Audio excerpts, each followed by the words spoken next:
That's our new extended version of the opening theme to Wake Up Wenatchee Valley. Happy Tuesday, 23rd day of July, 2024. I'm Dan Koontz. Very nice morning. No haze, no smoke. The cold front scoured out the skies. It's 64 degrees. Going to be a couple of degrees cooler than what we had yesterday. Not much. We had 95 yesterday. That's 18 straight days with our afternoon high 95 degrees or higher. Won't get to 95 today, May tomorrow, and then the cool down really begins on Thursday. So the air conditioners, we can finally give them a break. They've been working overtime for about 3 weeks now. An unprecedented heat wave for the Wenatchee Valley is almost over. It's still going to be pretty warm today. Forecast details are on the way, as is the news. In sports, it's a typical Mariner game. Great starting pitching, no offense. A frustrating loss to the Angels last night, 3-1. The natives are getting restless in the Emerald City. If there's any good news, yesterday the Astros lost too, so there's that. In any event, Scott Service is one. Well, he's pretty PO'd. I'll show you a little cut from his post-game press conference.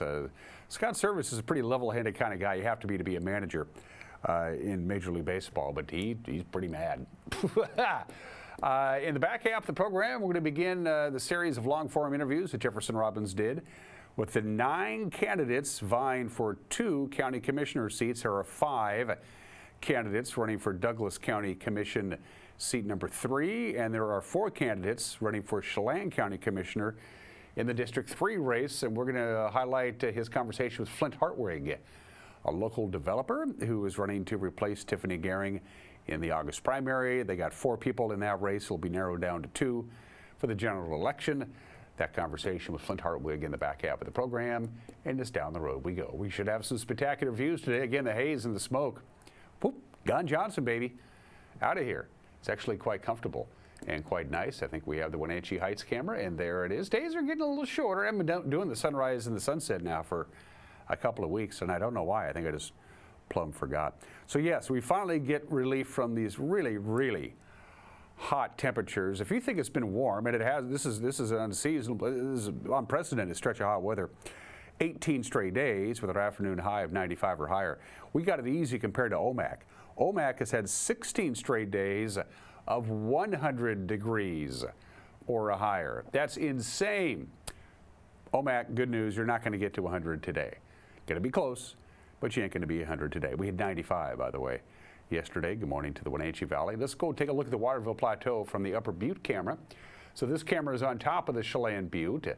Down there is the Columbia River Gorge, and we're looking across towards Waterville. All the skies are nice and clean. The air is clean. It's a very nice morning. So we tip that camera, or we pan it off to the left, and we would be able to see Chelan and the lake. But we don't. We have it pointed almost due east or southeast out towards Waterville and the plateau there from our Chelan Butte camera. Let's check in with Ephrata out in the Columbia Basin. Good morning, Ephrata. You're at 66 degrees. It's 64 here in the big city. Not a cloud to be had in the sky. It looks like those are clouds. It's actually the sun reflecting off the lens of our PTZ camera out in the Columbia Basin, and a gorgeous view of Lake Wenatchee. Wasn't as many anglers up there for the sockeye salmon season opener at the top of the lake. It's pretty windy up there, but now it's going to be beautiful, and my guess is there is a lot of fishermen where the White River and the Little Wenatchee flow into the Lake Wenatchee proper. I mean, that's where the Chinook all eventually congregate. That's why the fishermen are there, and they're going to have a really good year up there. Yeah, not as many people as they were expecting yesterday because it was a tad windy, and nobody likes to fish when the lake is choppy. The lake looks pretty placid right now from that spectacular view. So it's been a hot July, like a ridiculously hot July. What does August look like? Here it is. Here's your monthly outlook. This came out from the Climate Prediction Center. These are the folks at the National Weather Service who handle the long-term predictions, and they're pretty good. That little square highlights the inland Northwest. As you can see, for the month of August, it is favoring slightly above normal temperatures and slightly below normal precipitation for our area. Now, again, this has been the hottest July on record. August is going to be pretty warm as well. Whether it's going to be hot as July, we don't know. I mean, 18 straight days with the afternoon high of 95 or higher, that is unprecedented. By the way, our normal high is 90. We had 95 yesterday. We're going to be above normal today and tomorrow before we go to below normal on Thursday. But the trade-off is it's going to be windy on Thursday. So, you know, the good news is we're going to finally cool down to more comfortable temperatures, but with the wind picking up, makes things a little dicey. From the National Weather Service, sunshine, not a lot of wind today. We'll top off at about 93, so it's still hot, but it's going to feel nice compared to the hundreds that we've had. 62 for the overnight low tonight. We'll do 1 degree warmer on Wednesday because it's going to be 1 degree warmer to start the day tomorrow morning. And then Wednesday night, another cold front will begin to barrel in to the Wenatchee Valley. The winds will be picking up in intensity. We'll dip down to 59, which is why we're only going to get to 82 on Thursday. And it's going to be pretty windy on Thursday. The wind's going to start Wednesday night. It's going to be breezy all day Thursday and into Thursday night. And then we gradually warm back up again to 87 on Friday, 89 on Saturday, 91 Sunday. We're almost running out. We're running out of July. August is knocking on the door here, folks. Where did summer go? But at least we're going to see some relief from the very warm temperatures, especially by Thursday and Friday, and we will take it. We're also going to take a break. When we come back, we'll have the news. You're watching a Tuesday edition of Wake Up Wenatchee Valley on the NCW Life channel.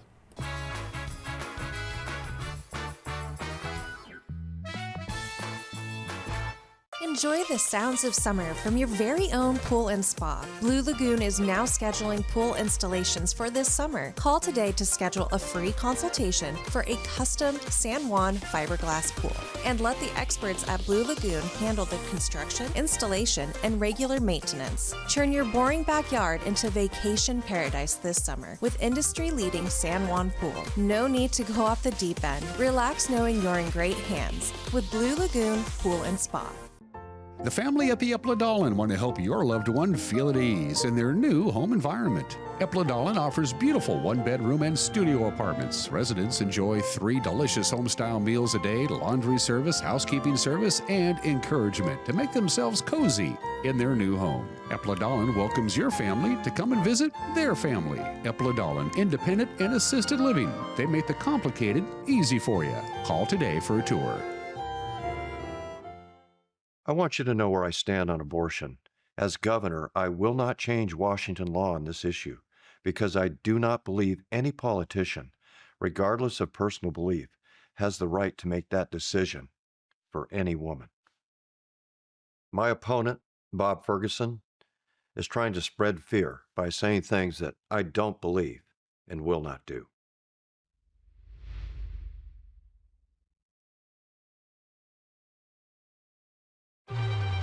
To name yourself after the highest peak in North America? Maybe that's audacity. But towering above is exactly what the first ever all-electric GMC Sierra EV Denali Edition 1 is built to do. With 754 horsepower and up to a GM estimated 400 miles of range, it is the Denali of EVs. The Sierra EV Denali.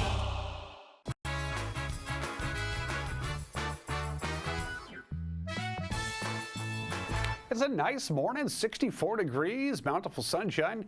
We're going to be in the 90s again today, but not quite as warm as we've had. A significant cool down with some wind expected Wednesday night, Thursday, and into Friday, and then we tick right back up again. It's 9 minutes after the hour. A man was shot and killed near the 400 block of Hanford Street. This happened on Sunday in Omak after allegedly attempting to break into a vehicle, then assaulting a homeowner who confronted them. Omak police report that around 7:15 Sunday night, an armed homeowner confronted an unidentified man attempting to tamper with a vehicle. Omak Police Chief Daniel Christensen said the man then attacked the homeowner, knocking him to the ground. The homeowner's significant other, also armed, witnessed the attack, fired a warning shot into the ground. Christensen said after the male suspect continued to scuffle, the homeowner then fired a single shot at him. The man reportedly left the property, collapsed in the street. He was taken to Mid-Valley Hospital in Omak, where he was pronounced dead. Needless to say, the Omak Police Department is investigating this shooting. The Pioneer Fire is now over 30,000 acres. As the Chelan County Sheriff's Office says, protecting Stehekin is our #1 priority. Stehekin remains under a level 1 fire advisory, as does Camas Creek up to Mitchell Creek, with Hazard Creek to Safety Harbor at a level 3 and Safety Harbor to Camas Creek at level 2. The Sheriff's Office says Stehekin residents have been briefed that Chelan County Emergency Management is prepared for a level 2 evacuation if it is deemed necessary. Fire officials said the fire assistance from the state is on their way to Stehekin. In fact, they should be there by now to implement structure protection plans to increase fire resilience. The containment of the Pioneer Fire remains at 14%.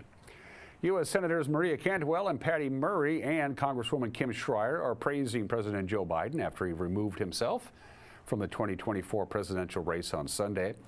Over the weekend, the Washington Democrats each issued statements following Biden's announcement. Cantwell said Biden's policies, quote, on infrastructure, manufacturing, and lowering drug costs will be a tremendous legacy, end quote. Schreier said his decision is, and I'm quoting now, an inspiring example of putting country above self, end quote.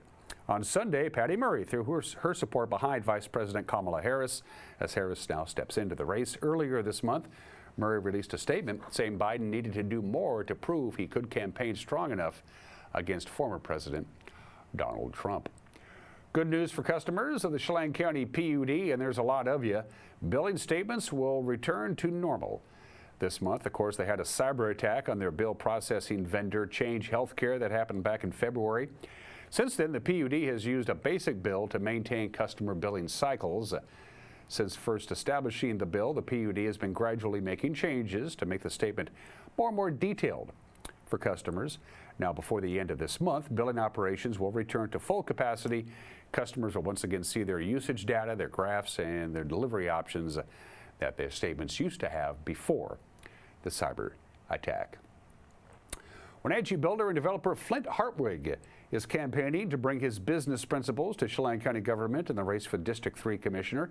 He's 45 years old. He plans to retire soon as co-owner and manager of Eider Construction. That's a Wenatchee Valley building concern that puts up an estimated 200 residential units at least last year. He says the county's community development department has created an unnecessary drag on new home building. So specifically around housing, we do have structural problems inside community development right now. I think the director is a great person. She's very nice. She's well-intentioned. I just think that we need somebody in there that has development experience, who truly understands the development process, understands the needs of the community, and understands why developers are doing what they're doing and why we are losing so many developers. Part of it's economic, but also there is a difference. I can go apply in 6 different jurisdictions right now and have a completely different experience at each one of them, right? The demographic is continuing to increase. The need for housing is increasing. And I know the interest rates are up and the market's tough right now, but if we don't build our way out of this problem, it's going to get worse. In the primary, the district votes. So the top 2 people from this primary will go ahead to the general. In the general, the whole county gets to vote. How do you feel about that system? Do you feel like commissioners should be represented in the county at large, or should it be the voters in the district that they're assigned to represent? No, I like the way it is, because the fact is that a Chelan County commissioner from any of the districts making the decision, that when that decision comes through, it affects the whole county. So I like the fact that the district gets to pick their top 2, their favorite 1 or 2, and then because the decision's made by the county commissioner, in the end, even though I would be elected in the 3rd, I would have to represent everybody. Have you seen the county set some priorities that you think are misguided? I sit in on every county commissioner meeting that I don't have a pressing appointment off-site for. So, 1 to 2 meetings a week. What I do notice is that it's just a constant procession of department heads coming in with one ask: more money, more money, more money. And while the economy for me is slowing down, and I think for a lot of families is slowing down, I see the demand for money to continue to go up. If the community development department is only issuing 1/3 of the permits they used to, why are they still running 100% of the budget? In any business, if you owned a restaurant, you would be immediately cutting staff. You know, you have to pare back, and instead I see more and more spending all the time. So I would be voting no on a lot of spending, even if it's a gift. So keep that in mind. I'm not a bread and circus guy. If the state offers us a grant for a new, I'll make something up, they're gonna give you a brand new helicopter. And we all go, yay, we got a free helicopter. No, the helicopter needs a pilot, it needs to be stored, it needs to be insured, it needs to be maintained, it needs to be fueled. The cost of owning a helicopter is worse than the purchase price of a helicopter. So be careful about the gifts that you choose to receive. And again, Jefferson Robbins' entire conversation with Flint Hartwig will air in the back half of today's program. It's also available for you to watch on our homepage, ncwlife.com, and that is the news.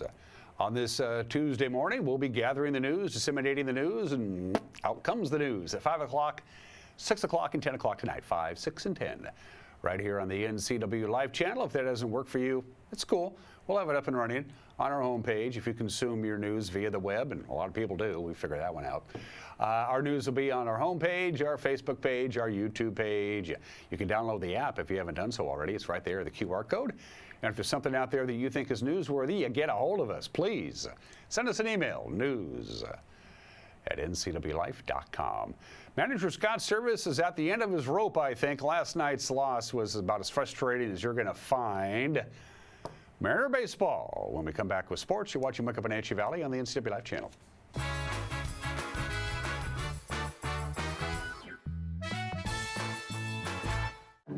I moved here 6 years ago. The manager here asked me what I like to do, and I told him that I like to play games, I like to play cards. And he said, boy, have I got a woman for you to meet. And he introduced me to her, and we walked down the hall, and I took her hand, and we've never let go of each other. Life is so good when you're happy, and I'm very happy at Prestige.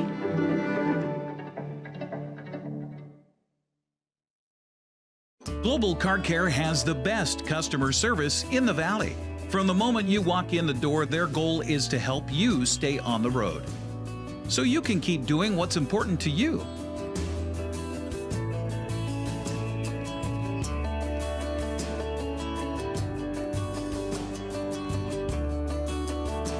Global Car Care certified ASE mechanics stand behind your automotive repairs. When you buy tires at Les Schwab, you're getting more than just tires. You're getting America's best tire warranty, 60-day satisfaction guarantee, no hassle road hazard protection, and free maintenance for the life of your tires. So if something happens to your tire on the road, we'll fix it, or we'll replace it, no questions asked. Other places make you pay extra for that kind of protection, but at Les Schwab, it's included with every set of tires, because more warranty means less worry, and nobody stands by their tires like Les Schwab. Get more from Les. Apple Valley Honda is bringing the future of driving to you. Introducing the all-new, all-electric Honda Prologue EV. Say goodbye to gas stations and hello to a whisper-quiet ride and zero emissions. The wait is over. Finally, a local option for a quality EV from a brand with a track record of exceptional quality and reliability. Experience the Honda Prologue EV for yourself at family-owned Apple Valley Honda. Stay close to home and visit us at Apple Valley Honda today for the life you live.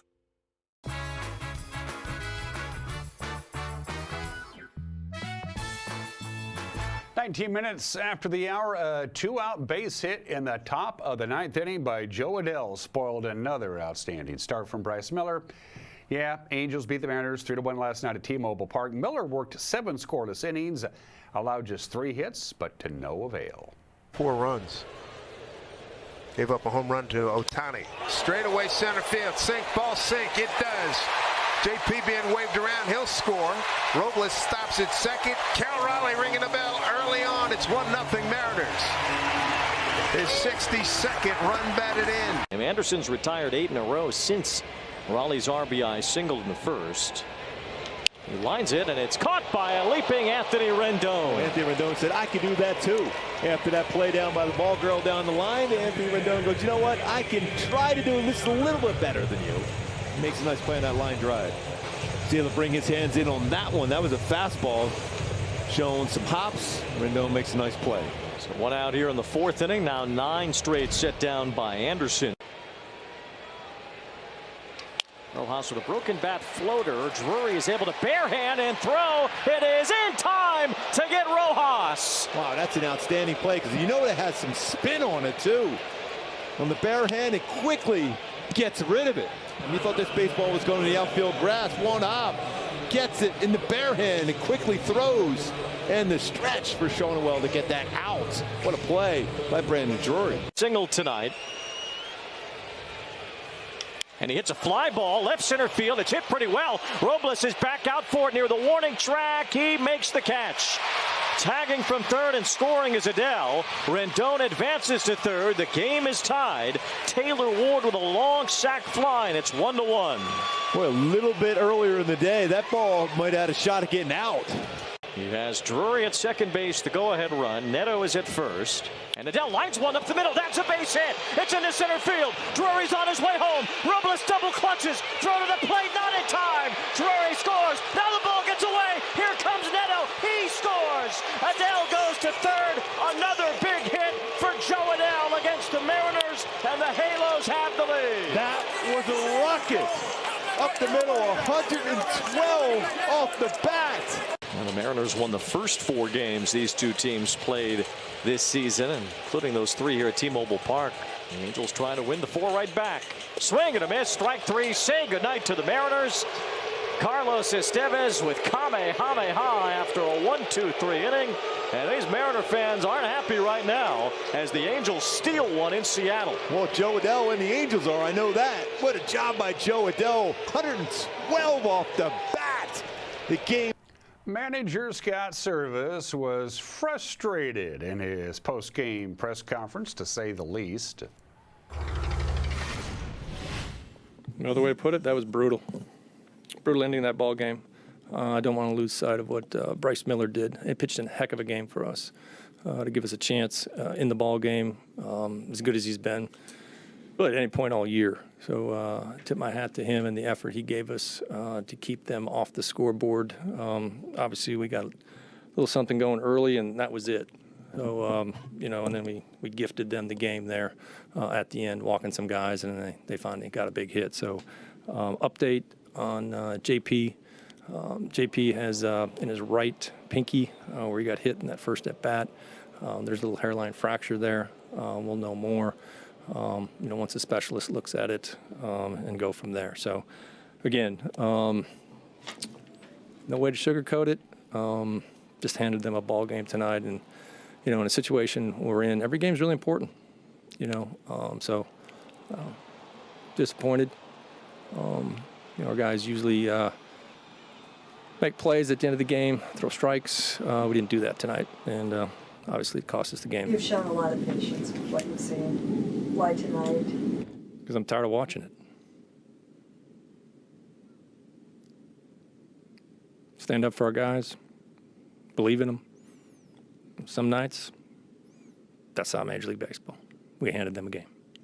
It all depends where we want to be 60 days or 60 games from now. You want to be playing playoff baseball, you want to be driving home. 60 games. Talk about being a marathon. It's getting to be close to a sprint. Not quite there yet. We're getting close. So 60 games. Got to show up and compete.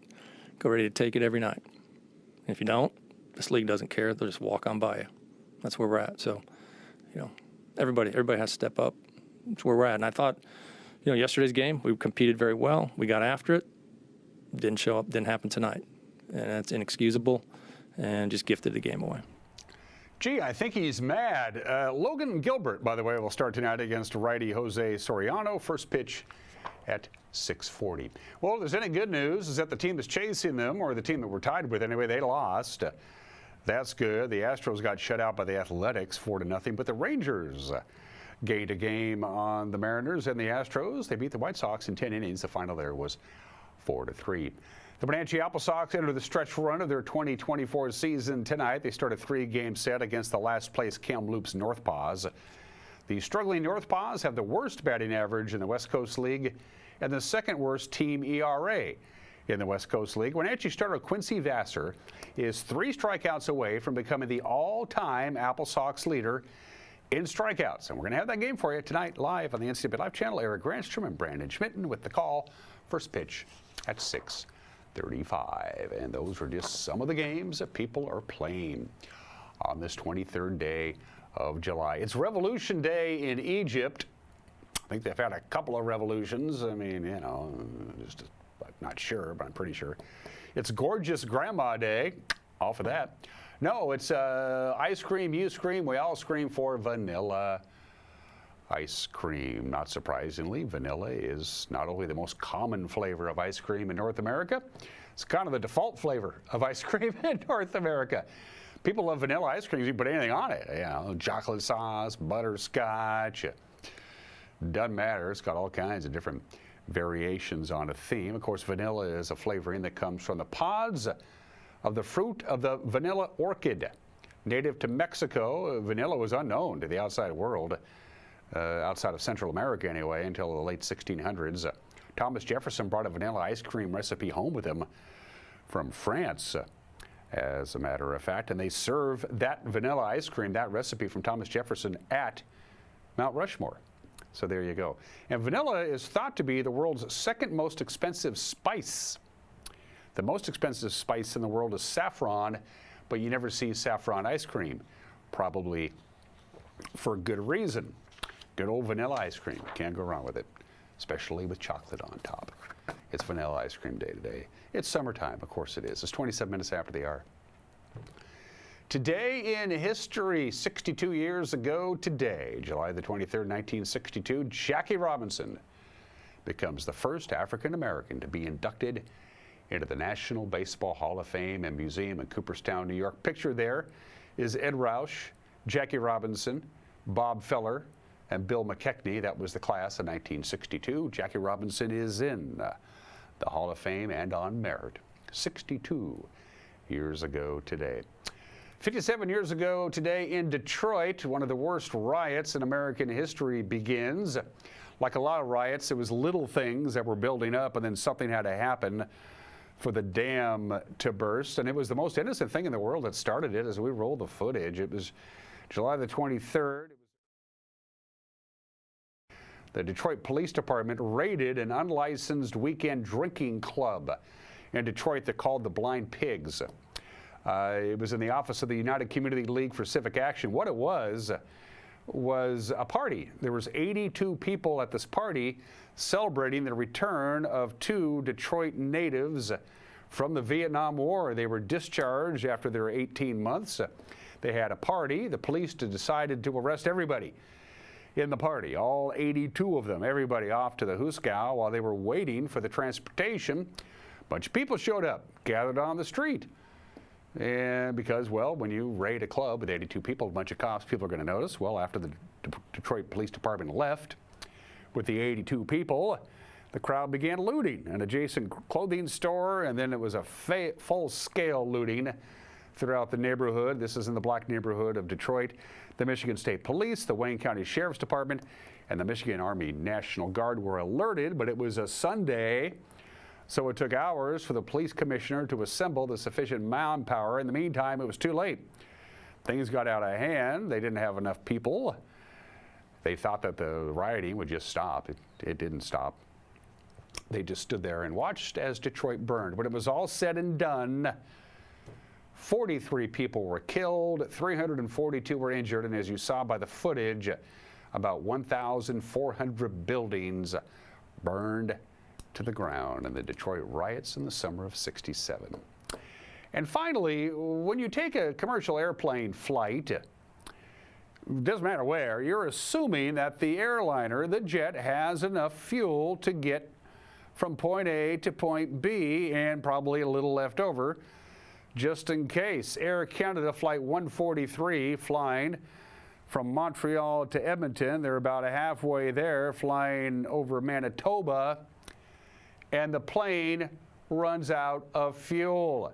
It ran out of fuel. They misdiagnosed how to put the gasoline or the fuel into the airplane in Montreal. Do you go by gallons or liters or weight? They were all confused. They didn't put enough gas in. They ran out of gas. The plane landed at an abandoned Canadian Air Force Base in Gimli, Manitoba, almost exactly halfway between Montreal and Edmonton. It had been turned into a racing track. As you can see, it's got one of those guardrails right down the middle of the runway because they were using it for drag racing. It had been abandoned, but it actually turned out to be a good thing because the front wheel, as you see, collapsed. And because the nose of the plane grinded onto the ground, it slowed the airplane down. And the guardrail helped slow the airplane down. A remarkable job of piloting. The pilot liked to fly gliders in his spare time. These things aren't supposed to glide. They're supposed to have unbelievable. Everybody walked out of it. Just a couple of minor injuries from people going down the chutes there on the sides. It ran out of gas. Can you imagine flying at 41,000 feet with no noise? Whew. They made it on this date back in 1986. And let's do some birthdays. Everybody remembers him as Larry Bud Melman from Late Night with David Letterman and later on The Late Show. His real name, of course, was Calvert DeForest. After David moved from NBC to CBS, they brought Calvert with him, but the name Larry Bud Melman was the intellectual property of NBC, so they just went ahead and called him his real name, Calvert DeForest, who was funny without being funny. There's no other way to put it. He was born on this date in 1921. Woody Harrelson celebrates a birthday today. Somebody should probably tell him. He's 63 years old today. Don't forget, he's pretty good. He's got 3 Academy Award nominations, 5 Emmy nominations. Of course, his breakthrough role was Woody Boyd in Cheers. Woody Harrelson is 63 years old today. Again, somebody should probably tell him. Saul Hudson. Happy birthday, Saul. You're 59 years old today. Welcome to the club. You probably know him as Slash and a damn good guitarist and in demand as a guitarist since Guns N' Roses ain't doing much anymore. And happy birthday to what many people consider the best player in Supersonics history, the Glove, Gary Payton. He is 56 years old. Of course, he won a world championship with the Lakers, but he was with the Supersonics for 13 years. He is Seattle's all-time leader in points, assists, and steals. He's in the Naismith Memorial Basketball Hall of Fame. The Glove is 56, and he's helping to lead the campaign to bring professional NBA basketball back to the Emerald City. Special thanks to our platinum sponsor, that's Alpine Air. For heat and air, call Alpine Air. You don't have to worry about heat, but you do have to worry about air. How's your air conditioner holding up? First of all, you're going to have a chance to turn it off in a couple of days. And when you do, you might want to give Alpine Air a call. Have them come out and take a look at it. Did it survive the heat wave, guys? You always go with the pros, and that would be Alpine Air. And special thanks to our friends at Prestige Senior Living at Colonial Vista, their main campus in Wenatchee and their satellite campus in East Wenatchee. When Mike McNaughty's wife is watching the Mariners on TV, don't bug her. Just leave her alone. She's got things to do. That's Mike's opinion. And then Jefferson Robbins and his conversation with Flint Hartwig, a Wenatchee area developer who is running for Chelan County Commissioner District 3 seat that's being vacated by Tiffany Gehring. He wants to make the final 2. You'll get to know him when we come back. You're watching Wake Up Wenatchee Valley on the NCB Live channel.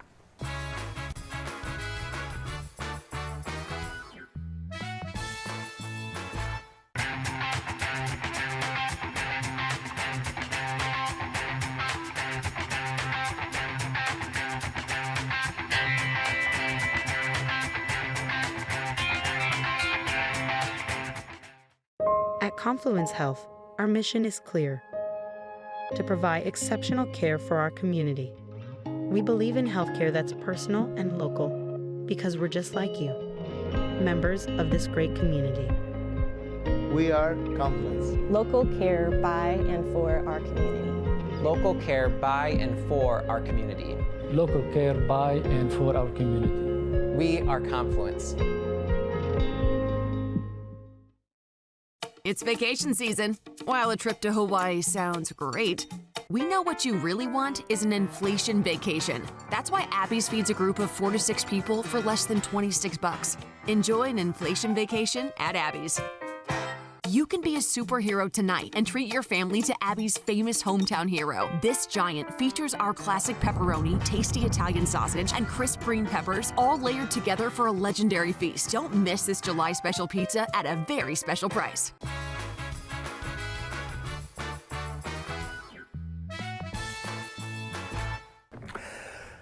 this is Mad Dog McNutty, and everybody is entitled to my opinion. Now, I love my wife, Rosie. Yes, I do.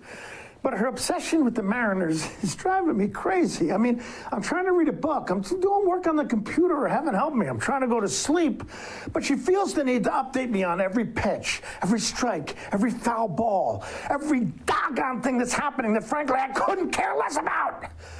You know, my friends, my buddies, they understand that when God was handing out the sports gene, I stepped out for a beer. Rosie, so somehow equates a shared love of the Mariners as some sort of barometer for our relationship.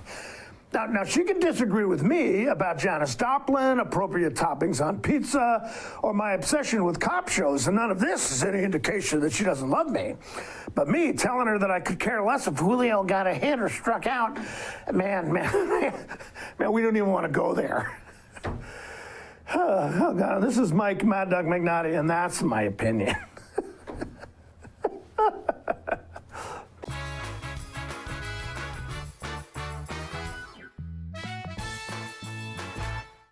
Highlander Golf Course and Grill, located in East Wenatchee, offers terrific views and challenging play for golfers at every skill level. From the golf course to the grill, you don't need to be a member to dine in style and play golf too. Highlander's well-groomed fairways and greens keep it difficult, yet friendly for your regular rounds of golf or a new destination for you and your out-of-town friends. Contact the Highlander Pro Shop today to schedule your tee time, outing, or tournament. Open 7 days a week, where everyone is welcome to play and eat. A ductless unit from Carrier can keep anyone comfortable. Take Shelly, for instance. She finds me time in her new attic-turned-home gym. And with her Carrier ductless unit, the temperature is always perfect. No matter how intense her workout gets. Carrier. Total comfort, totally happy. Turn to the experts, Carrier and Alpine Air. Heat and air, call Alpine Air.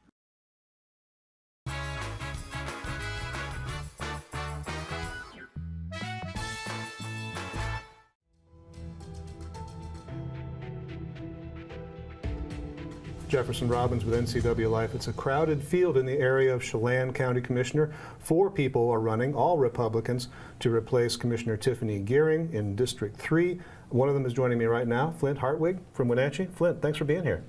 Thanks for having me on, Jefferson. Really appreciate it. You are a builder and developer, and people will know your name from those businesses, but give us an introduction. Tell us about yourself. Sure. I was born in Colville. I was raised in Central America, but we moved to the U.S. when I was about 12, 13 years old. I moved to Leavenworth to get to know my grandparents a little bit better. So when I did attend public school, I attended Cascade for a very short time. After that, I was an auto mechanic, and I worked at Les Schwab Tire Center for about 8 years, got to manage a store. And then after that, I started a small construction company doing mostly handyman work that over the next 20 years blossomed into what we have today, which is Eider Construction. And we have a lot of employees, and we build a lot of projects. Last year, we brought about 200 residential units to the valley, so that's a combination of apartment houses, apartment units, as well as single-family residence, everything from mansions down to workforce housing. So people will know Eider Construction. Your trucks are pretty distinctive. You got the little duck on the side. Yep. He's kind of cool. Yeah. You haven't run for office before, to my knowledge. And nope. Chelan County Commissioner seat came open. It's contested in the primary. What made you decide to run? What issues did you see in Chelan County that you think you could address? Well, I'm glad that you're asking it that way, because I heard a story recently, and I think it's a little bit powerful, and I want to just kind of throw it out there. A friend of mine's wife was dying of cancer, and he said to her, he said to the guy, if there's anything I can do for you, let me know. And they were close enough that he was able to be honest and say, you know, that really doesn't help me, because now I already have enough going with health and trying to keep my life together. Now I'm going to have to sort through what you might be able to do for me. Now, be specific. Tell me the thing that you can do for me. Like, can you wash my dishes? Can you mow my lawn? Get down to specifics. So that's kind of where I see my candidacy. If I win, I'm not going to be able to go in and do massive transformation. That's not the role of a county commissioner, and you couldn't anyway. You know, I would see 1,000 little victories. So if I can help you get a building permit, or help you get your business open, or help your farm stay in business 1,000 times, just one after another, tiny little victories, that is what I will say was a good run for me. So specifically around housing, we do have structural problems inside community development right now.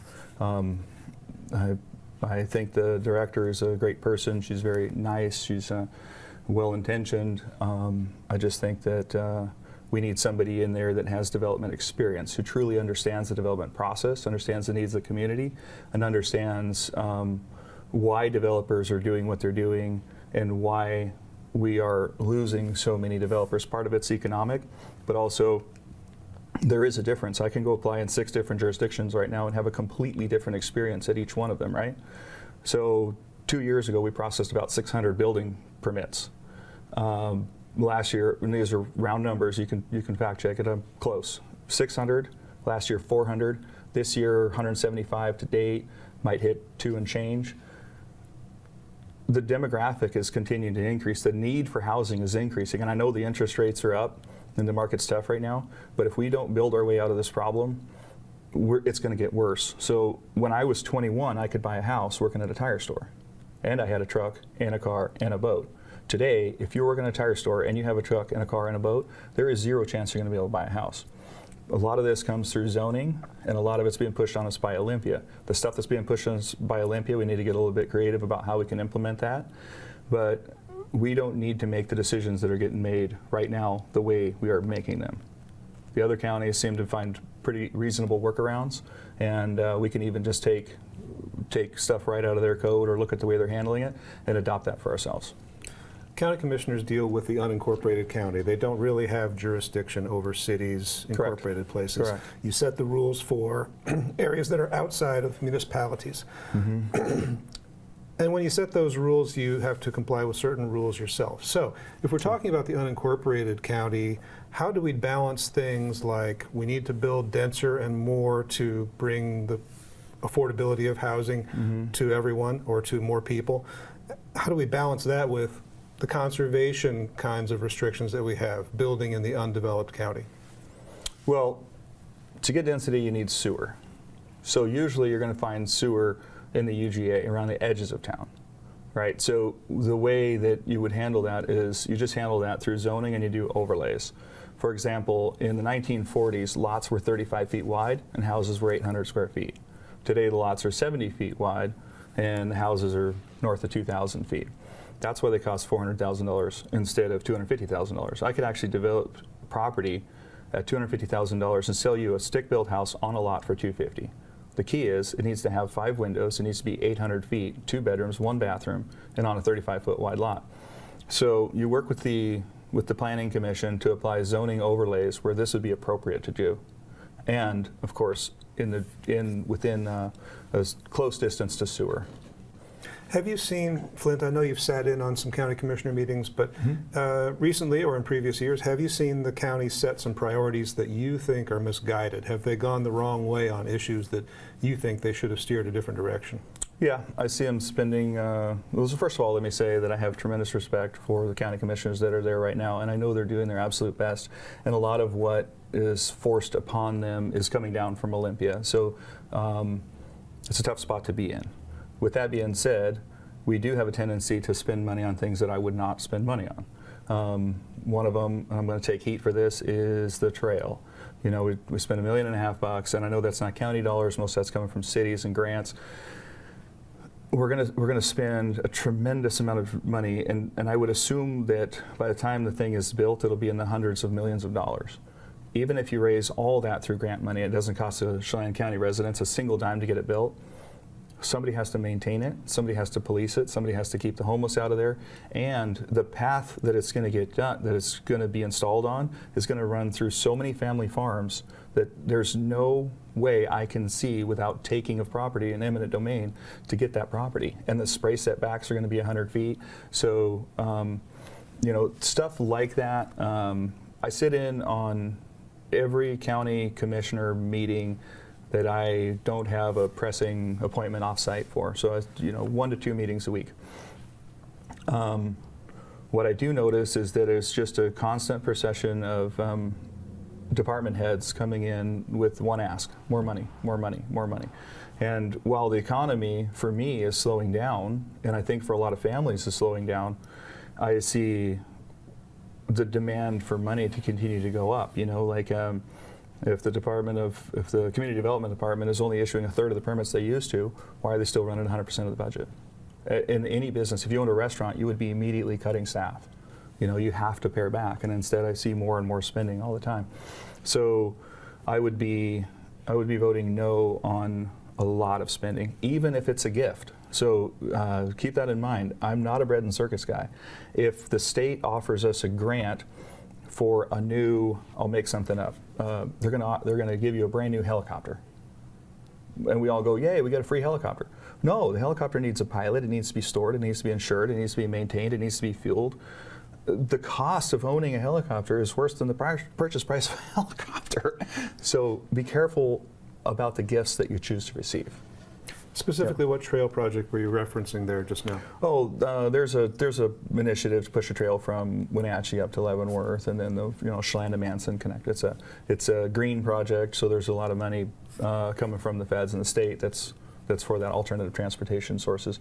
Another thing that I think I would be very cautious about is going deep into software programs right now for the county, because I think that we're on the cusp of a artificial intelligence explosion that's going to increase the compute power of software and make it so much better over the next 5 to 10 years that I would be really careful about implementing any expensive software expansions and updates now, because we're on the version of Compute 2.0 coming on board, and I think it'd just be better to wait and get the better product. You think there could be a great leap forward instead of baby steps to get there? Yep, I think that waiting would be better, yeah. And not that they're getting ready to buy a computer program, but I would be very aware of what artificial intelligence is going to do to staffing. Anything to do with paralegal work and bookkeeping and stuff like that, it's all going to change dramatically very shortly. The district that you're running in, Flint, is District 3. It runs from North Wenatchee up through Entiat, Chelan, Manson, most of the northern areas of the county. In the primary, the district votes. So the top 2 people from this primary will go ahead to the general. In the general, the whole county gets to vote. How do you feel about that system? Do you feel like commissioners should be represented in the county at large, or should it be the voters in the district that they're assigned to represent? No, I like the way it is, because the fact is that a Chelan County commissioner from any of the districts making the decision, that when that decision comes through, it affects the whole county. So I like the fact that the district gets to pick their top 2, their favorite 1 or 2, and then because the decision's made by the county commissioner, in the end, even though I would be elected in the 3rd, I would have to represent everybody. In your business, you deal with, as you mentioned, development agencies, offices that award permits in multiple jurisdictions. So you've had business before Chelan County, seeking to get projects approved. Yep. If you are elected, how do you separate that out from your role as commissioner? Do you do something with the company where it's overseen elsewhere? How do you divide those interests? I am fully retiring, and I was already planning on retiring in October. So my partners are taking over my 1/3 of the company. That was decided before I decided to run. And I've been there, I said I was going to be there for 5 years. I've been there for 9. Love those guys. It was just time for me to go on and do something different. So the financial interest is set aside, and you can focus on financial interest. Shoot, I'd be a lot better off not taking this job. That's God's honest truth. I care so deeply about this county, and I'm so passionate about young folks having the opportunity. Old folks too. All folks having an opportunity. It's ridiculous. I used to be able to go in and get permits right away. I have a property that is 5 years, and $100,000 has been spent with archaeological excavations and sagebrush and everything. We are drowning in bureaucracy. These houses are going to be exponentially more expensive by the time they get delivered to the market, and there's no reason for it. In the end, I'm still going to build a dang house. It's going to take me 6 years and over $100,000 in paperwork to knock over a sagebrush. We're killing ourselves with this stuff, and so that's what I want to push on. And I would not, if I did win, I would go into it with the idea that I'm going to do this for 4 years, make the best progress I can, then reevaluate. I don't want to be a career politician. I want to go in there and do my duty and get done. Yeah. We were talking about housing. We were talking about affordability. I feel like you have the philosophy that more housing pencils out to more affordability, generally, in terms of supply and demand. One of the things that IDER was involved in 2023 was an affordable housing development at 1101 Red Apple Road in the city of Wenatchee. And you had applied for a 12-year tax exemption because you had the had listed the option to sell those or to rent those units at the affordable levels for people who are earning well below median income. You had to back away from that. And so I wanted to ask about that. If these tax exemptions didn't work for your project, can they work for county projects, things that might come before you at Chelan I'm really glad you asked that, because when I applied for the affordable tax exemption, I listed my rents on the application. The rents that I listed on the application that the city accepted are the current rents that I'm charging right now. So it says, are you going to be affordable? Yes. How much are you going to charge? 1 bedroom, 2 bedroom, 3 bedroom, and I put those numbers clearly on the application. The city accepted it and said, this is good, we're good with this. Now, unfortunately, between my staff, myself, and the city staff, they didn't look and I didn't look to see if those rents qualified as affordable. So they and I all agreed that these rents were the rents. Now, when it came down to actually signing the contract, it was discovered that the rents that we had listed on our application, in fact, did not meet the qualification to be affordable. So we said, okay, what is the rent that's affordable? Through an algorithmic process of figuring out who makes what and what they would have to charge, we then lowered the rent down. The problem is that the rent goes so low that it negates the tax benefit. You literally make less. And because when we bought the property and built the property, we were expecting a interest rate somewhere in the 4s or 5s to service the debt. By the time we get it done, interest rates are 7 and 8. They want, in order to qualify for this program, you have to go down. The deal no longer worked. So they gave us the same 8-year program that they gave everybody else. With that being said, there's exactly one developer in town who has ever been able to hit the affordable target, and that's me. I'm the only guy who's ever done it. And I did it on 5th Street. And the way that I did it, I had to get around their code. Because I went to the city with a piece of dirt, and I wanted to build a high-density building. It's right across the front door from the college. Anybody can go by and look at it. The current city code, and keep in mind the county commissioner won't have anything to do with this, but the current city code has a limited units per acre. So on that property, instead of being able to build a 30 or 40 unit apartment complex, all I could do was a 14-plex. And this isn't good for our society at large. To take this piece of dirt that's on sewer, that's right across the street from a college, and limit it to 14 doors. But I found a workaround, I found a loophole. I have 14 front doors. And when you enter the 14 front doors, behind every front door, there's 3 more doors. So I effectively put a 42-plex where they would only allow a 14-plex. And you can say that that's good or bad. I'll let you judge me on that. I'm renting units for $825 to people who need housing. They're stoked about it. And the $825 includes their rent, water, sewer, garbage, electricity, high-speed internet, cable TV, snow removal, everything. Their entire living expense is $825. And I did that, and I'm proud of it. And I'm the only one who's met the criteria. Now, the program was put together by a company called Burke Consulting. I've had multiple hour-long conversations with Burke about the program, trying to adjust it so that it will work and a developer will take them up on that. I'm so glad that the city instructed Burke to go out and reach out to the developers, because whenever you're building a program that is supposed to entice a certain crowd, you should have that crowd involved and say, what would it take for you to get involved? And then listen to that. Because at the end of the day, money's really expensive, construction materials are expensive, and all developers are doing is they're renting money from the bank to build a building, to rent a building to the public, and the rent has to cover the payment. So when interest rates are at 7 and 8%, we have to get really creative. We have to remove barriers, and we have to incentivize what you want. You get what you reward. If I put bird food in my yard, I'm going to get more birds. So you have to make it a desirable place to go and build a project. It has to be.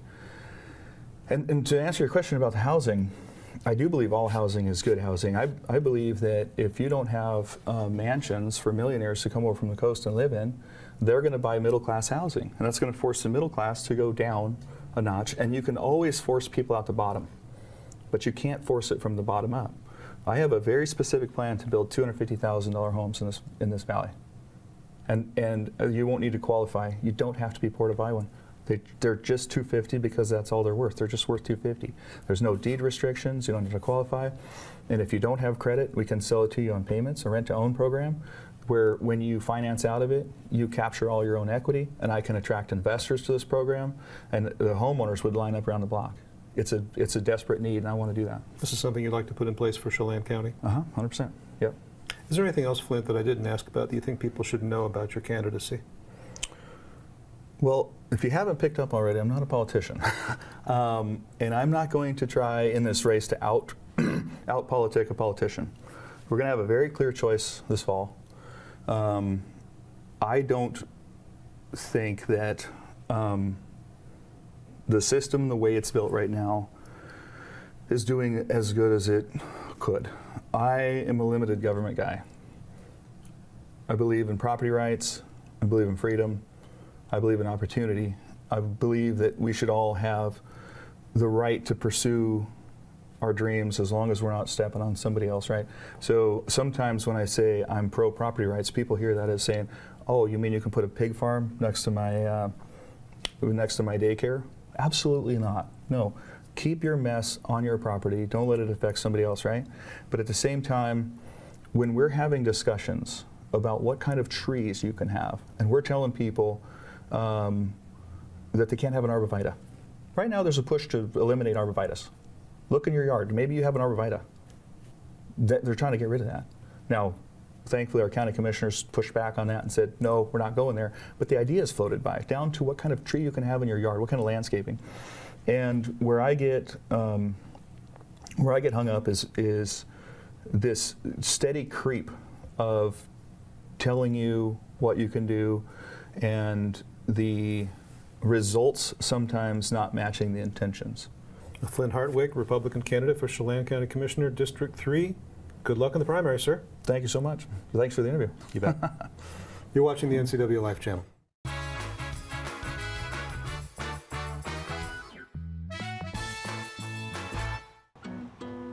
Here's your coffee. That'll be $5. Thanks.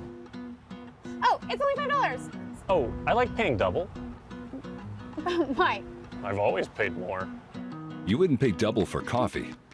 So don't pay double on your heating bill. Cut your heating bills by up to half when you switch to a heat pump or ductless mini split and get cash back from Chelan PUD plus federal tax credits. Learn more at chelanpud.org/save.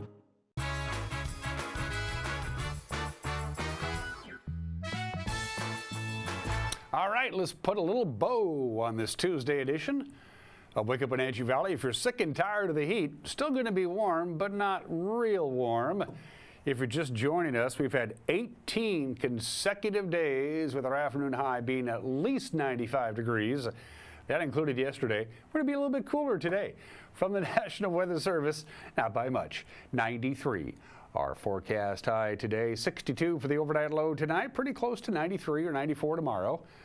On Wednesday. Then things change Wednesday night with the arrival of a dry cold front. It's going to happen overnight Wednesday into Thursday. It's going to push our temperatures actually below average, which we haven't seen in a long time. Our average high is 90. Will be 82 on Thursday, but keep in mind it's going to be windy, so we could see some critical fire weather. A distinct possibility on Thursday simply because of the wind. It's not going to be hot, but it is going to be rather breezy Wednesday night and Thursday, and the relative humidity is going to go way down. It's already pretty bone dry anyway. And then we gradually warm up to where we should be by the time we get to the weekend. And that is it for us. Have a great Tuesday. We'll see you tomorrow. Bye-bye.